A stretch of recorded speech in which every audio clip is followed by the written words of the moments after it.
Welcome to your go-to Detroit Pistons podcast, The Pistons Pulse, co-hosted by me, Bryce Simon of Motor City Hoops. And Omari for the second, Pistons beat writer for the Detroit Free Press. And of course, we're always blessed to be joined by our producer, Wes Davenport. Make sure you are listening to Wes and Blake Silverman over on the Pin Down on the Detroit Bad Boys YouTube channel. Awesome content coming out over there, obviously at the Detroit Bad Boys website. And speaking of Detroit Bad Boys, we got our guy, Laz Jackson. Always excited to bring him on. Always good conversation. We'll try to get into Pistons as quick as we can. But how is life, Laz? We got to be careful here. We can't go too much. But how is the little man? How's everything else going? Everything's going good, Bryce and Omari. Thanks again for having me.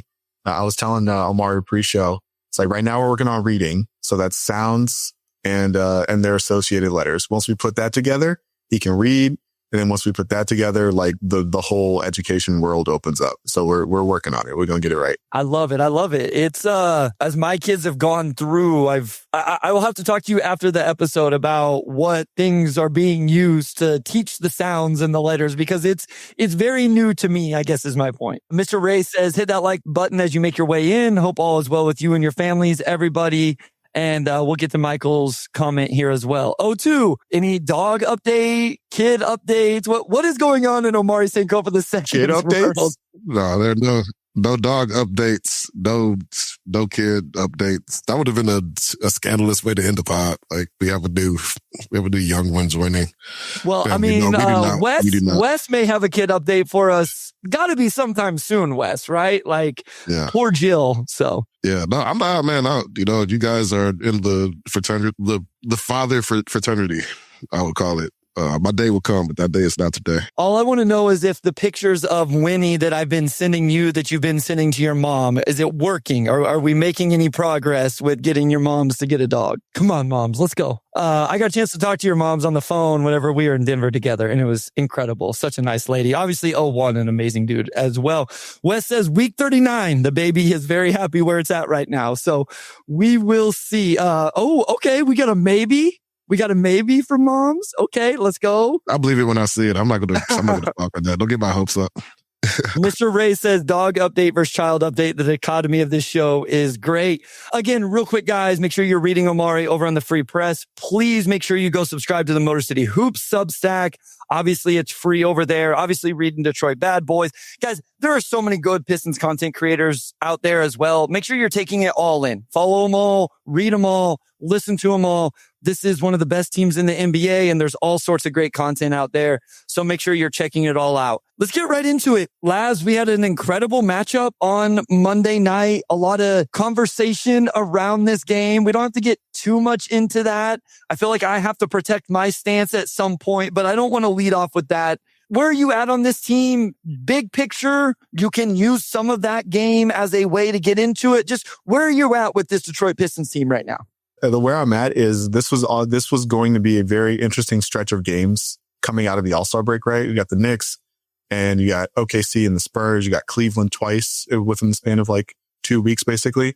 And so this was always going to be like a little bit of a gauntlet. And I think it's good for this team to be tested now rather than later. There's been a lot of discussion about like, oh, this team's so young and there's a lack of playoff experience, but they're the number 1 seed and they won 40 games before 20 losses. Like, is this really a championship team? And so to go through a little run like this where you put through some adversity is a good way to get an answer to some of those questions. The answers we got last night were not good, but we got some answers. No, we did. I feel like last night's game, if you had to project how do the Pistons lose this game, like what's the most likely way it happens, you would probably in some order say they can't get to the paint because of Wemby. They have 5 wings that could throw a Cade and he just can't get going. And they can't make enough 3-pointers to compensate. And that's pretty much exactly how it went down.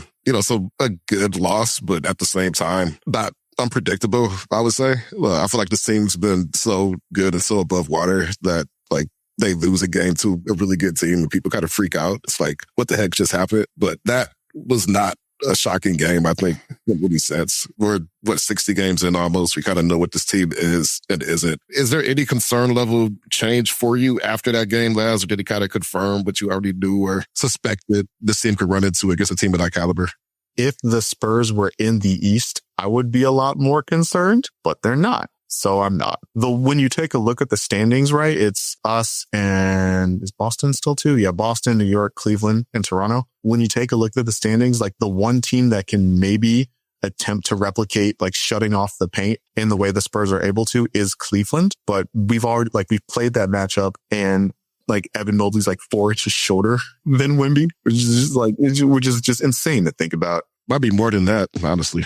Yeah. And what was a really compliment to the Spurs, the way that they responded to the physicality, right? They met fire with fire in a way that I don't know if you would see from a Cleveland or from a Boston. Like Boston, quite frankly, like doesn't have the bigs to be able to even attempt something like that.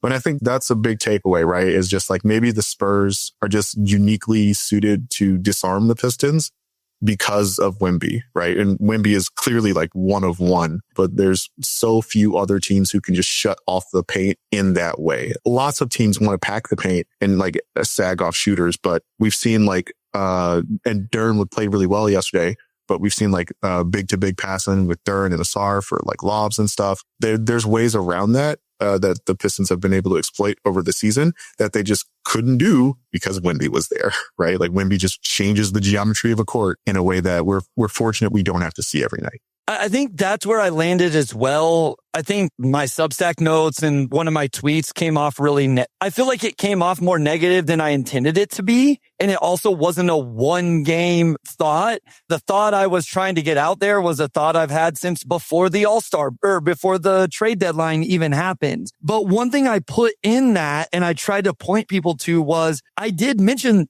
guys, quite frankly, the Spurs might be the best defense in the NBA when fully healthy. With all due respect to the Thunder, they might have that argument when Wemby is on the court.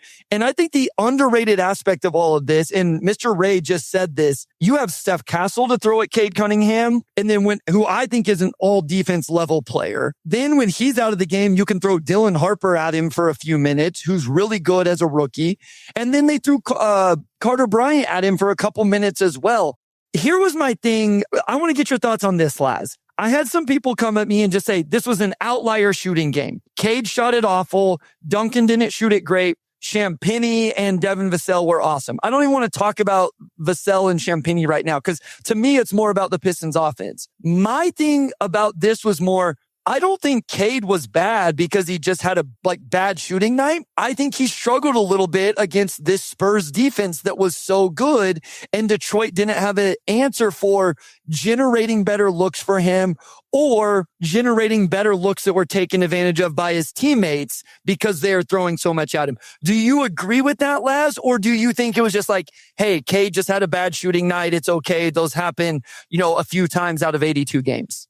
Can I say a third thing? Absolutely. I think so Castle did a really good job on him. I want to start there with the physicality in a way that we frankly, like, you probably won't see on a night to night basis, like unless they're playing OKC like they are tomorrow. And the other thing I will say is the Cade's foul trouble, I think, disrupted his minutes rhythm in a way that made me feel like, yeah. This is a great point, Laz. Yeah, great point. Like he probably could never get actually like into the flow of the game. And like, yeah, a lot of it is like maybe like Wemby goaltended 2 shots and got away with it. And like that also kind of throws off your rhythm because you're like, okay, well, if you can get to those and those aren't goaltends, we're still in problem solving mode. And it's like 5 minutes through the third quarter. Right. Like I can see how that would go. So that's what I think of it as. Again, like, I'm very fortunate. We're not going to see the Spurs unless great things happen anyway.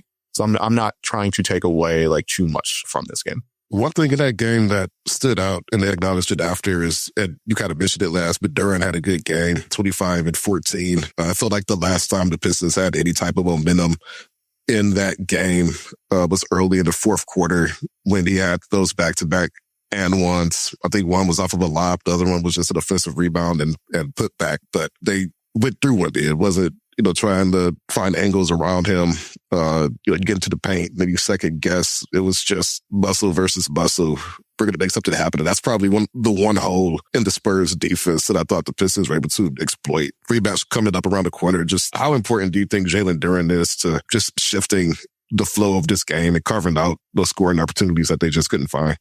Yeah, I think I think he's massively important. Duren's the second most important player on this team, or he's the second best player on this team. I think he's probably the third most important player on this team behind Ausar. But it's like we've talked a lot this season about how they don't have a secondary creator, how they don't have anybody else who can make shots. It might be time to just put the ball in Jalen Duren's hands some of these games, especially during the regular season when, you got a 6-game lead in the conference or whatever. Like, it's like, hey man, like go get us some buckets, go make us some shots, and go get comfortable doing that because we're going to need that later. And not from Cade, like you directly, and not necessarily from the post. Like maybe it's more from a face up. Maybe it's like, hey, come off this slip and attack this 4v3. But yeah, it's really important. But I will say though, if the way to go through Wemby is like to literally go through Wemby, it's like Duren can do that and Stu can do that, although he didn't get a chance to do that. I don't think like Tobias Harris is going to do that. I don't think Cade has the strength to do that. I don't think like Ron Holland has the strength right now to do that. So there's only a couple matchups in which like that's the answer to the question. So you mentioned it and you've actually kind of alluded to it multiple times now, and we've kind of talked about it. Is there a team in the Eastern Conference after this that does make you a little bit, where do you land on the Pistons offense in general, Laz? And did anything about this change that? Because this was my whole point with what I said was I had some worries about the Pistons offensive viability in the playoffs for a deep run, even before this game. And I thought that this game kind of highlighted those things when you go up against one of the better defenses in the NBA. To your point, there is only one Wemby.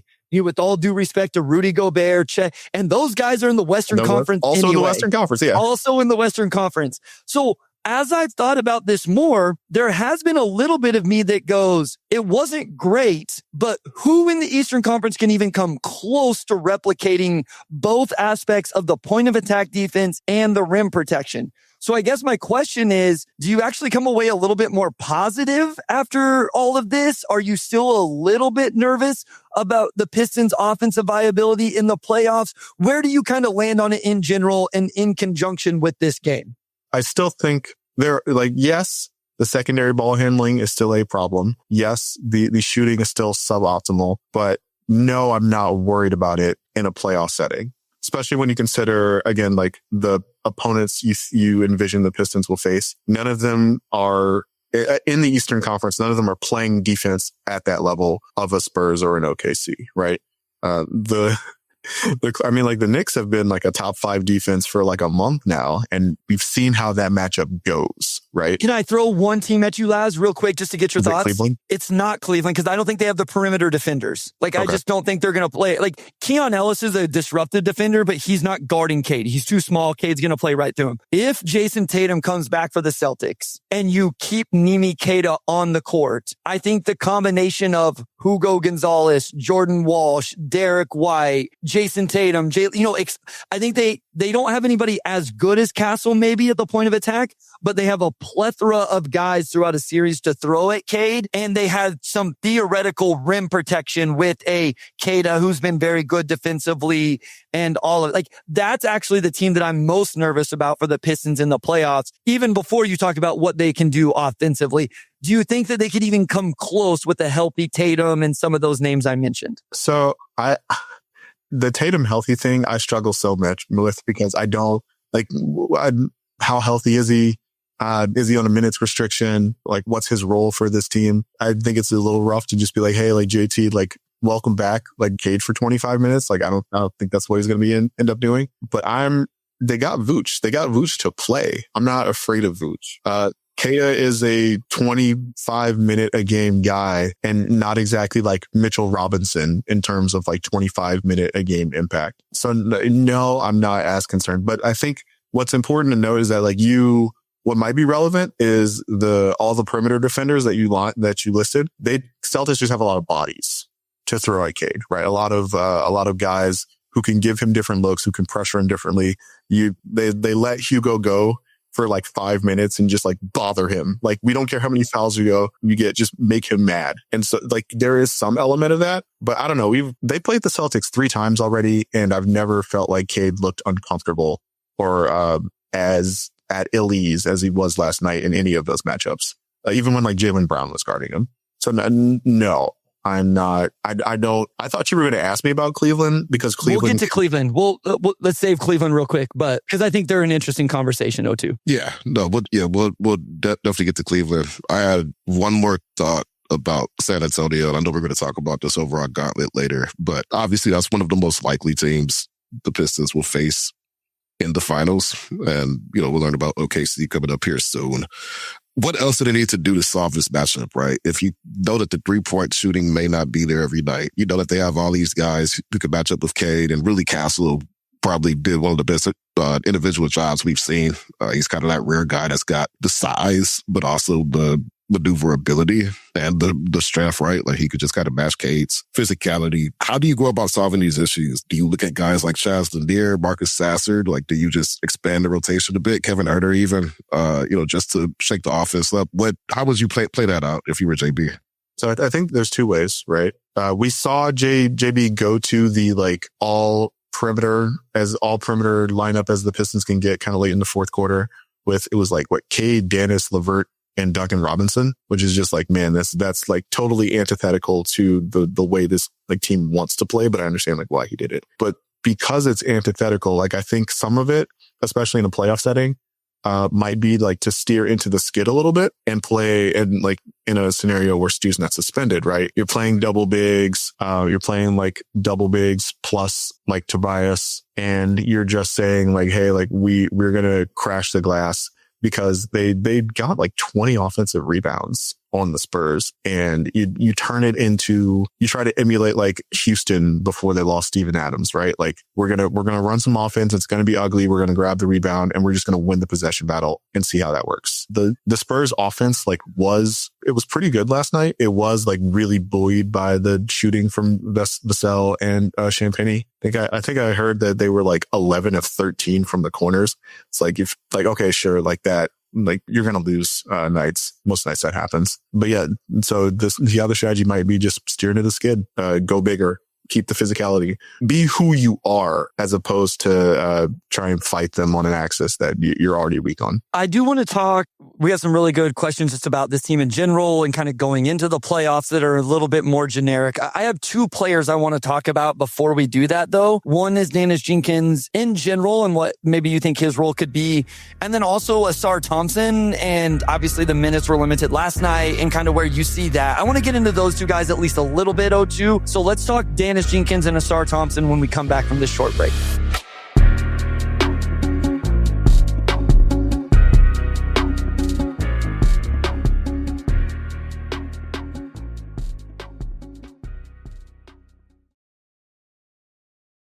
All right, we are back with segment 2.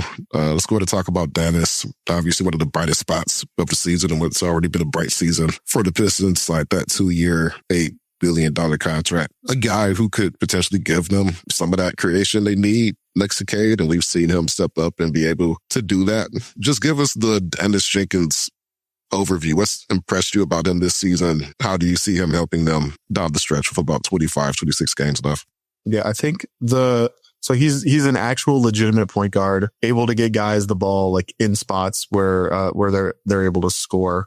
Has a head for, it's okay, Paul Reed hasn't gotten a shot in 2 minutes. Let me try and see what I can do to manufacture, get him back involved in the game. Runs the transition break really well. And is aggressive on defense at the point of attack. Maybe not amazing at it, but he's he fits the identity of what this team wants to do in a way that he's earned the role he currently has, which is backup point guard on a top of the conference team. I'm not going to say they traded Jaden Ivey to give Dennis Jenkins more minutes, but part of the reason why they traded Ivey is because he can't do some of the things that they need. And Jenkins can. What I will say is that he can shoot. I think he's by percentage a good shooter. He's not as aggressive with the shot as you might like to see. And part of that might just be hey, he can create some separation, especially but he likes to create separation for mid-range shots in particular, which is okay, sure, yeah. But you need to be elite at those shots. I was thinking about CJ McCollum. You need to be that level of mid-range shooter in order to make a living on those shots. The biggest problem I have with Dennis Jenkins is Karis LeVert. It's like they need another guy who it's like just stretched a little bit as like this guy who you just like roll the ball out and just like score some points. And Karras is supposed to be that guy, and he just hasn't been so far this season. He had a decent game Karras had a decent game against the Knicks, had a really poor game against Chicago, another like kind of invisible game against the Spurs. And JB's putting him out there because like allegedly or ostensibly he's supposed to be helping the team with their spacing issues, and that just hasn't been the case. So yeah, that is where I'm at with the roster construction and like some of these bench lineups. So my thing with Karras is I don't think I'm as down on him as the wider fan base, but I very much understand the offensive frustrations from the fan base. Like that is very apparent at this point. I think Karras has been better defensively than what he sometimes gets credit for. I thought he was pretty bad against San Antonio on both ends, but ultimately what I wanted to ask you was kind of what O2 asked, but you kind of alluded to it and got into it. I wrote on the Substack, this was one of my bigger takeaways from this game. It's time to just hand the keys to Dennis Jenkins and give him more usage. Agree or disagree? Because it's not Karras. It's not Duncan Robinson. It's not Ron Holland. It's not Ausar Thompson. Tobias can be that guy some games if you can get the right matchups. But that wasn't a great Tobias matchup because even a guy like Keldon Johnson is strong enough to just hold up one-on-one in the mid-post. Steph Castle, same thing. Yeah, you're hoping to get the switch on Fox, right? Or something. Yeah, it's the one guy. De'Aaron Fox is the one guy you can get him switched onto. Which the more we talk about this, somebody just said San Antonio just maybe one of the worst matchups for the Pistons, right? But my takeaway, and I do still think, there we go, I'll miss 36. I do still think there's things we can take away from and learn from because the defense is going to be better in the playoffs, even from the Knicks, even from the Celtics, even from the Charlotte Hornets, who might be the first round matchup or whoever, right? You might end up with the Miami Heat round one. That's a top 5 defense in the NBA. So I do think that these points matter. And I do just wonder if they need to say, these final, like, what do we have? 30 games left, whatever it is. Let's really lean into Dennis usage, shot making, let him go. Do you agree with that, Laz, that he needs to be more aggressive and get more freedom? I will say that with the lead they have in the conference, now is the time to experiment, right? Like now is the time to try. If you think it might be relevant later if you think you might need this for a playoff run, like now is the time to try it. If you're not gonna, You're no longer focused solely on like, oh, we need home court for the playoffs. Like you've got it, right? You no longer focused solely on like how we're trying to work our way like into this matchup or whatever. Like, no, you're getting whoever comes out of the play-in, right? So it's just like, okay, like we have a little bit more freedom to try some of this stuff. Let's talk about Ausar. We all know who he is, how important he's been to this team. Bit of a rotation oddity from last night's game was him playing under 4 minutes in the second half. I asked JB about it after the game, and he said he just liked how Ron was playing and broke the dice with Ron. I guess what do you kind of take from that? This team does still feel that, I think, spacing crunch with Ron and Ausar. So there is something to maybe not wanting to play them together in a game where you're already struggling from 3. But just what's your overview on that, Laz? Yeah, I do think Ron was giving them good minutes. And so I understand what like JB was going for, but I don't know, man. Ausar needs to be a little bit more in the end of game plans for this team, even as teams sag off him, even as like, okay, like, yes, it looked really bad last night, because that you could put Wemby on Ausar technically. And like now all of a sudden Wemby's guarding 3 people instead of 2 in the pick and roll. And it's like, okay, yes, this is a really big problem. But in other matchups against worse defensive teams, like you need to put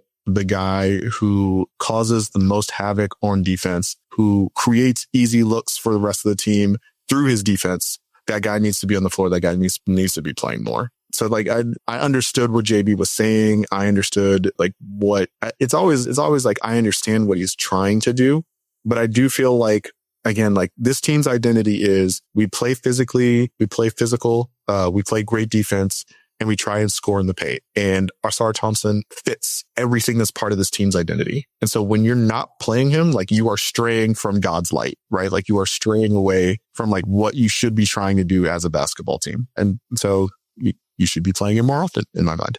And that also just kind of goes to your point earlier of kind of playing within your own axis. If you're not going to knock down threes, then maybe you can get your transition game going, because their transition game evaporated in the second half last night. It completely evaporated.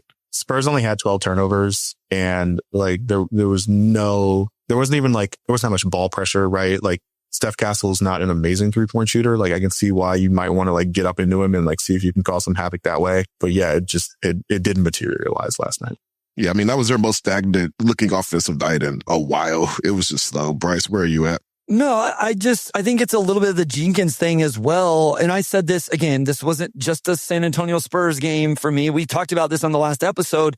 I agree. Ron was bringing good stuff. Perfect game to play them together then, Laz, right? Like, let's just figure it out. Let's see. I think those are 2 of your 3 best defenders on this team, with Isaiah Stewart obviously being the second best after Ausar. I would love to see if they can figure out the minutes with those guys. And so that's why I was frustrated with it, because you get this playoff level atmosphere is what it felt like to me in the regular season. And then you only play a guy who you think, and I would assume you feel like is going to be a huge part of your playoff run, 17 minutes. And again, to your point, I understand what JB was saying, and I don't like being critical of JB because he's done a tremendous job. He's done an unbelievable job, but I'm just like, I don't like that Ausar didn't go I love that you brought up the end of game stuff as well, because this is the roster they have picked, right? They could have made changes at the deadline to go out, get more floor spacing, adjusting, and they didn't. And I'm cool with it. Fine. Then lean into it. I think that's kind of the theme of the pod, right?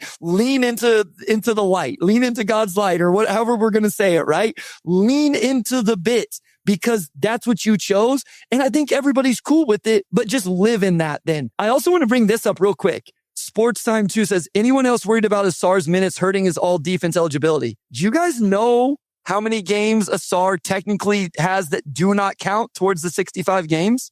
I saw somebody bring it up on social media earlier, but I'm actually not aware of the exact Is number. it more or less than 5? It is more. Ooh. It is okay. double 5. Oh. He missed 4 games, but he's not played 20 minutes in like 5 or 6. So a 15-minute game here. There's an 8-minute game, another 15-minute game. There is a 1937 game, 15, a 1940 game, and 1744. I think this was not on my radar whatsoever. And I think some of those 1940s, whatever, would probably end up counting, but he rolls his ankle, one time or whatever, and all of a sudden we're talking. I think he is a lock for first team all defense, to be clear. Like I feel very strongly about that, but man, that was not on my radar whatsoever. Real quick, a couple shout outs. Anish. Oh man, I'm so sorry. I hope I'm right. First time live from Charlotte, Michigan, born and raised. Everybody go read Bryce's Substack, Elite Game Notes. Thank you. Obviously, make sure you're reading everything all of us up here are putting out and everybody across the Piston space. But thank you so much for joining us. And then we have greetings from Warsaw, Poland. O2, what time is it in Poland? I'm going to guess a 10 or 11 hour difference. So what's that? It's less than that. Britain, the UK is like 3 hours behind. Wait, really? Yeah. And I love it. I'd say Poland's probably like another 3 hours from that. What time I have is no it? idea. FedEx man, go ahead and let us know. What time is it in Warsaw? According to Laz, I'm way off. So, No, I mean, I don't like traveling, so I'm out. Wes says 11:30 in Poland, so 7 hours. Hey. Oh, Yeah. Bryce, you're in the middle of mountain time. nowhere time. With Okay, wherever all right. this- I love some of these questions Wes brought up here. So let's get into these. What questions you think this team has already answered? I think this is a really interesting question. What questions did you have coming into the season, throughout the season, whatever, that you feel like, hey, I actually really believe in this, that they've answered this question. I think it's going to prove fruitful in the playoffs. Real quick, 01 joined us, said he's late, but he's in. We appreciate you. yeah, he's checking in from Tampa. Okay. Yeah, so bring some of that sun back, please. I think what the Pistons have answered is after last year, there was very much a question is like, is this sustainable? Like, are we going to build on this or not? And they very clearly have, right? Like this looks like something that's going to continue for the next 2 to 3 years. The other big question is like, okay, what kind of impact is Jalen Duren going to have after not getting the extension? It's like he's responded by becoming an all-star, by becoming a very important part of this team's short and long-term plans. And again, like being a guy who I think they could even lean on a little bit more heavily in terms of offense. So like that's another big question. Those are the two big ones in my mind that I've answered. Now, like we have a crop of new questions, right? Which is like, okay, like this looks real in the regular season, but are they like that Memphis team that won 50 games? Omari, did you cover that Memphis team that won 50 games and lost to the Warriors? All O2 covered till last year was teams that were losing. Yeah, I covered the 18-19 Grizzlies that traded Mark Gasol and Mike Conley and then Ja's rookie year. So it was right. Yeah, those are your two Ja. Those are your two Ja, I think. Yeah. So yeah. So it's like, okay, like what kind of team are we looking at here? And right now, it looks like a team that you expect. My expectations have changed from the preseason. I remember talking to you guys at the beginning of the season, being like, oh man, if they won 45 games, like, and got home court, like you should be fighting for home court in the top 4 seed. Now it's like, I think you probably need to make the conference finals and put up a good showing in the conference finals, right? Maybe that, the expectation next year isn't like make the conference finals again or whatever. But with the season, the way that this bracket is playing out, the way that you have competed against and beaten a lot of the other top teams in your conference leads me to believe like you absolutely should at least make the conference finals. Real quick, O2, we had a couple, just real quick, a couple of people said that their question answered was Cade being quote unquote that guy. No, that was never a question for me. For a lot of, I know. I think for the larger NBA fan base, and there's even been some questions here recently where it's all of a sudden popped up again for whatever reason. But I think for the larger spectrum of things, it seems like that's been answered. For sure. Laz, we texted about this a little bit last week, but we're going to bring the conversation to the pod. First round matchups for the Pistons. Who do you want and who scares you the most? I want Atlanta. They've played Atlanta really well. Atlanta is not a like great team. They're not small, but they're not big. They play Okongwu at 6'9" as their starting center. We haven't seen them with Kuminga yet. I don't think he like really makes a difference. Jalen Johnson was really impressive when I saw him at LCA, but like he's not better than Cade. And so like, again, I think you'd have the best player in a playoff setting. And I think like that would also be a really good matchup for like, hey, like JD, we need you on offense, because there are very few people. Like JD would mash some switches against Atlanta, and they're just like, they can't keep him off the glass on either end. And so like, I think Atlanta would be a really good matchup for the Pistons in a way that some of the other teams are like a less good matchup, right? Last one about playoffs, and then we're going to look ahead to what is still a really good stretch of games for the Pistons coming up, which makes this really, really fun. What makes you the most nervous about this team going into the playoffs? And we've probably already discussed it a little bit.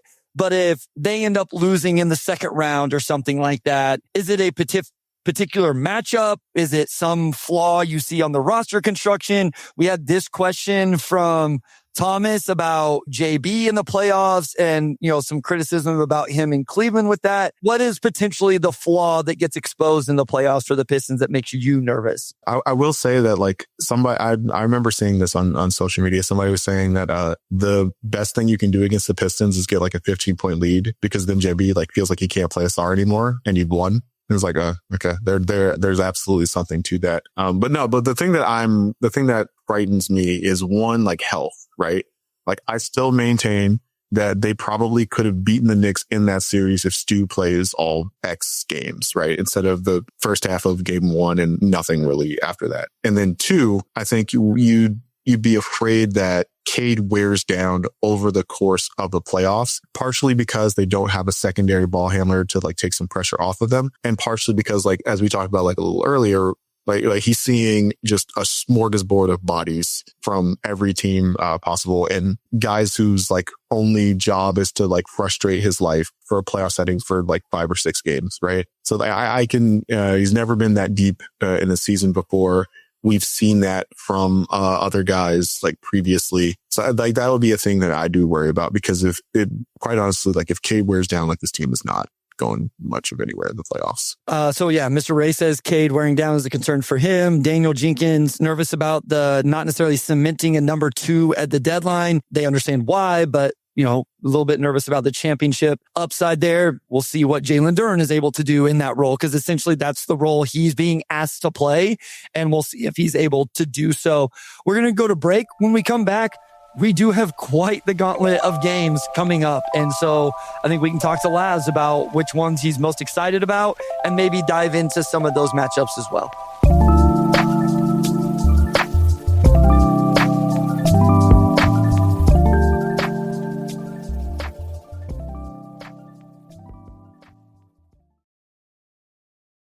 All right, we are going to continue with our third and last segment. Laz, they play OKC. We are recording this February 24th. So tomorrow, the 25th, another team that on paper has a lot of guys that they could just throw at Cade.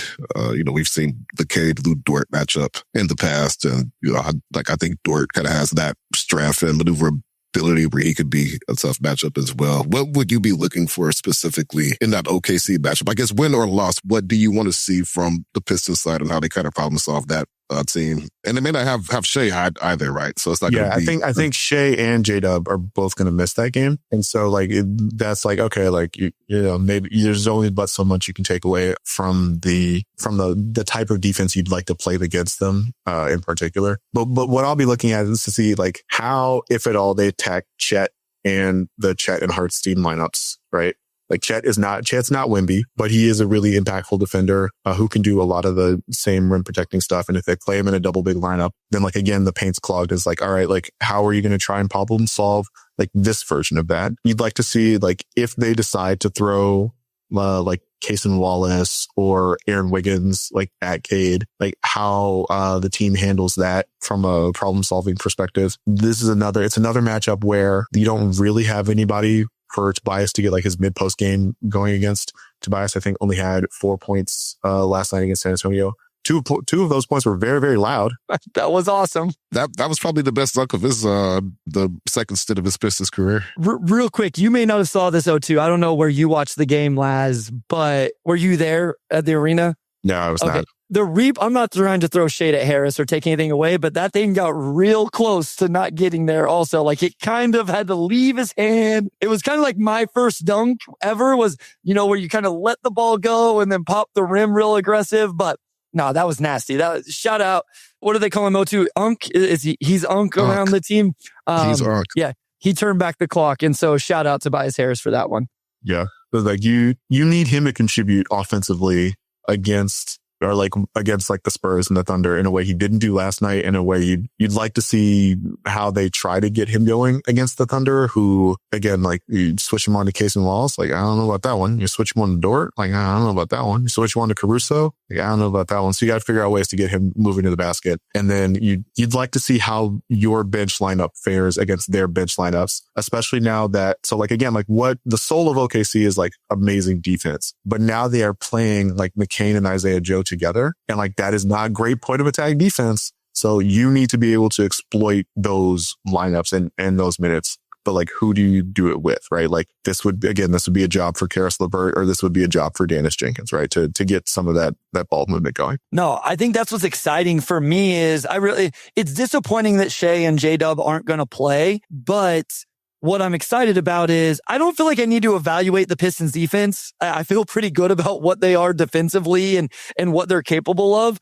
So to me, it's you get a really good defense to play against. We get to see it's not the Spurs. It's not the same stuff, but you have 2 days later after how does Cade respond to that whenever, to your point, Dort's going to get thrown at you. Cason Wallace is going to get thrown at you. Alex Caruso is going to get thrown at you. Can you problem solve?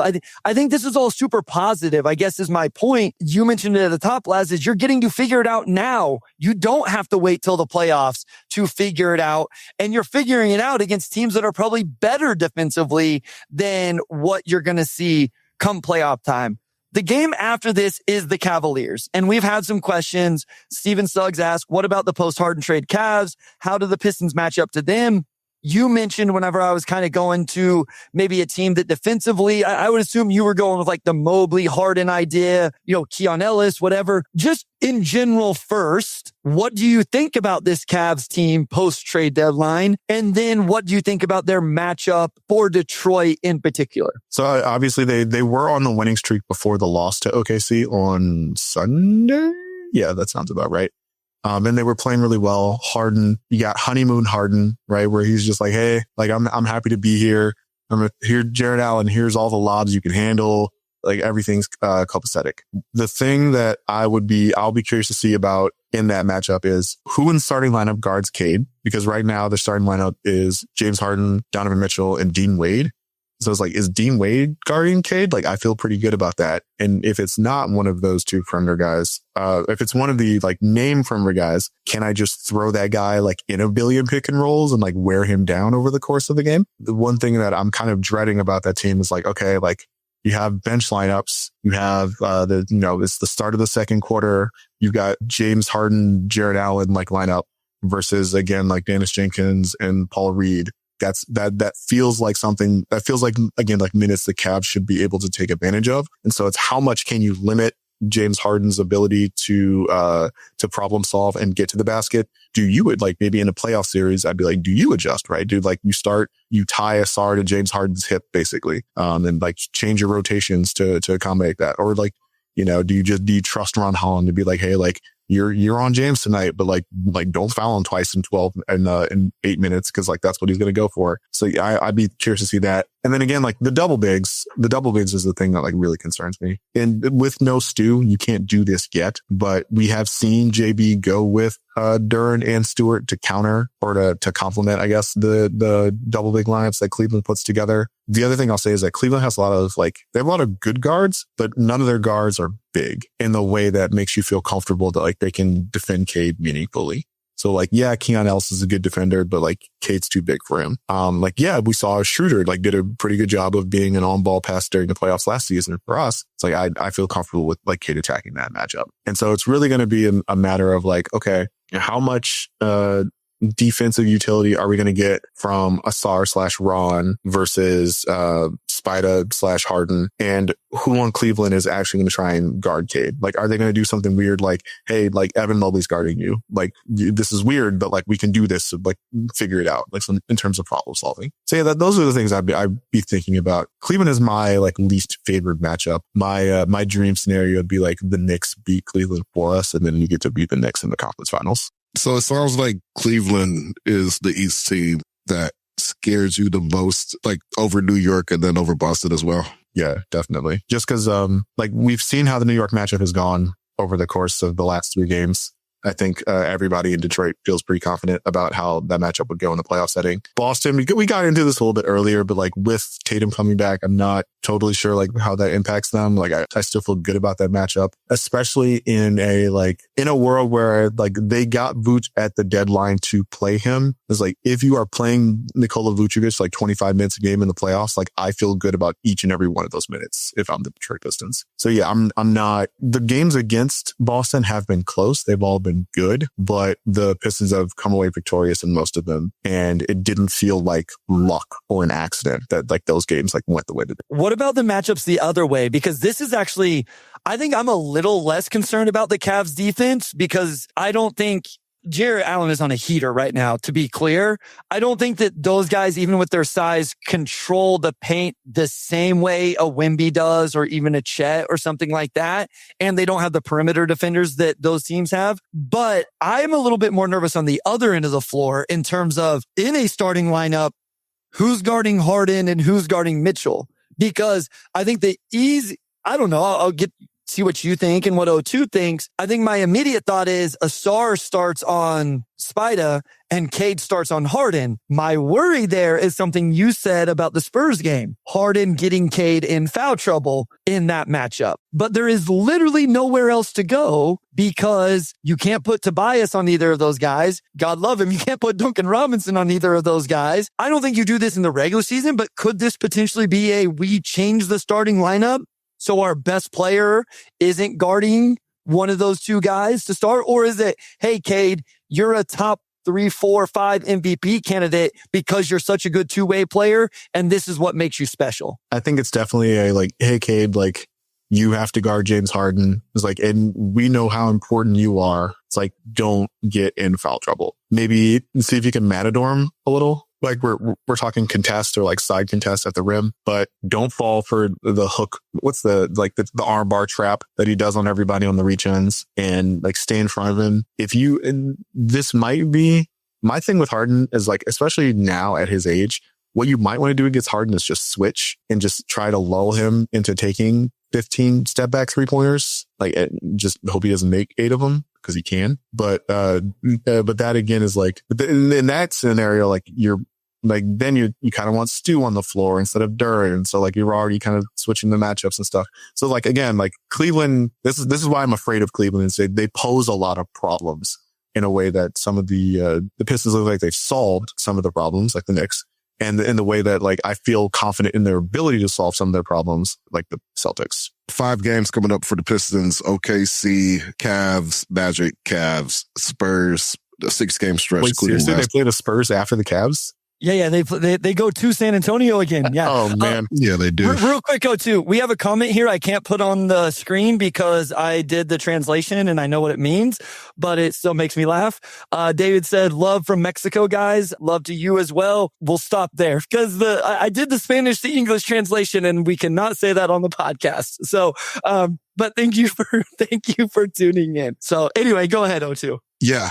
So this gauntlet coming up. You're currently 0-1 into it. Do you feel like a 3-3 would be like, you feel good enough? Like what do they need to do over this 5-6 game stretch?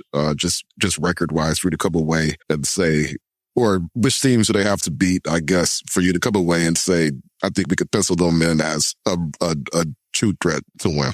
You need to, in my mind, you need to split the games with Cleveland. You need to at least split the games with Cleveland. Like obviously, like they win all 5 games by 50 points and that's the desired outcome. But no, you need to split the games with Cleveland. You need to not let Orlando get to you. They've been playing slightly better over the last couple of games, I think, but they're also like still in a state of flux and very easy to defend. So you can't let up and drop that game, which they have done a really good job of, but I'm not like super worried about it, but I just got to mention it. And then the Spurs matchup for that, like you can't lose that game the exact same way you lost this last one, right? You have to try something different. Whether that's like leaning into more offense or whether that's like steering into the skid, like we talked about earlier in the podcast, you can't just go into San Antonio and be like, all right, like it's like we lost, but we're going to try the exact same thing. It's like, no, we got to figure some stuff out. What about you, Bryce? It's 80 degrees in Kansas, guys. So I got cold coffee in the. Good for you. Anything else here? Oh yeah. We talked about this. Stu's back after the Orlando game, if I'm not mistaken. Isn't that what we decided? Yeah, he's back. Does that sound March right? 1st. So he's back in time for March 3rd, I believe. So that would be the next Cleveland game. Yeah. They go on the road stretch after these two. It's okay. like, yeah, they got 2 more at home and then it's like a 4-game road stretch starting with Cleveland's or Orlando, Cleveland, San Antonio in some order. And then everybody stops there because the next game is the Nets. Everybody kind of stops the gauntlet that they're going on here with that. So they will have Stu for the Cavs and the Spurs, just to be clear. Yeah. And in that case, we'll see how Stu's presence changes what they do or try to do against the Spurs. Yes, David, the translation did just give me what you said right there. I still didn't think I should throw that on the pod. But again, appreciate you being here. So, Laz, anything else? Always appreciate you being here. Feel like we got through a lot. Man, I love the little man so much. He's the best. Can we get a look? Yeah. Yes, sir. Chance, you want to say hi? Hi. What's up, buddy? I'm finding Dun Dun gets laybooks on Thunder. Did you delete Dun Dun? Dun Dun is Netflix. Yeah. Oh, you deleted because it. of the Good for you. Terrifying Dun Dun. All right, let me end the podcast real quick, and then I'll help you find Dun Dun. Okay? Down is very slowly and stop. Yeah, that's my microphone. Yeah. Yeah, But when you get far away, they cannot hear you. that's right. That's what a microphone does. Yes, it does. All right. The man. I love it. Thank you so much for that, Laz. That's the best. No problem. Yes, so handsome, adorable. I love it. I appreciate it. He said, delete done. A new saying here on the Pistons Pulse. I love it. Yeah, Pistons Cup says we did talk about JD versus the Spurs and how good he was. So let's let Laz get out of here so he can take care of the little man and the done. O2, appreciate you always. Laz, we'll just sign off, Mike. We will sign off. Go follow Laz on Twitter and everything he's doing. Check out Detroit Bad Boys. We appreciate him so much. O2, take it away, my guy. All right. Big thanks, as always, to our audio producer, Robin Chan, our editor-in-chief, Nicole Avery Nichols, and big shout out to West Davenport, as always. And we'll talk to you all next week.